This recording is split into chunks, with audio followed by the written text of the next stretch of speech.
വളരെ എളുപ്പത്തിൽ നമ്മൾ എതിരാളികളെ സൃഷ്ടിക്കും. അവരെന്നെ നോക്കി ചിരിച്ചില്ല, ആ അവൻ എൻ്റെ എതിരാളിയാണ്.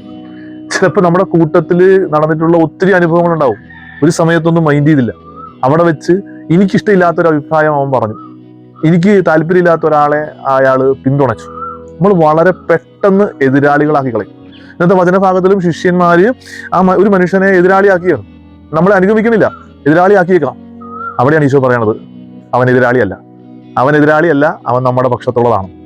ഇന്ന് നമ്മൾ ഏറ്റവും പ്രത്യേകമായിട്ട് ഈ എളുപ്പത്തിൽ ഒരു കാര്യമില്ലാതെ എതിരാളികളെ സൃഷ്ടിക്കുന്ന, നമ്മുടെ എതിരാളികളെ ആക്കി നമ്മുടെ മനസ്സിൽ ആളുകളെ മാറ്റുന്ന നമ്മുടെ ഈ സ്വഭാവത്തെ ഒന്ന് ആത്മശോധന ചെയ്യാനായിട്ട് ഇടയാക്കട്ടെ.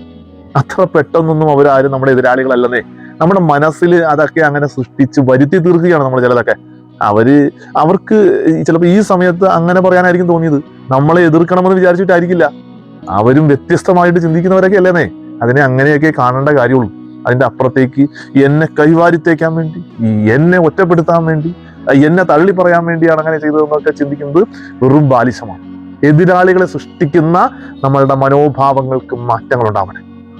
എതിരാളികളെ അല്ല സൃഷ്ടിക്കേണ്ടത്, കൂട്ടത്തിൽ ഒരുമിച്ച് ചേർത്ത് കൊണ്ടുപോകാനാണ് നമ്മൾ നോക്കേണ്ടത്. ഈശോ നമ്മളെ സമൃദ്ധമായിട്ട് അനുഗ്രഹിക്കട്ടെ.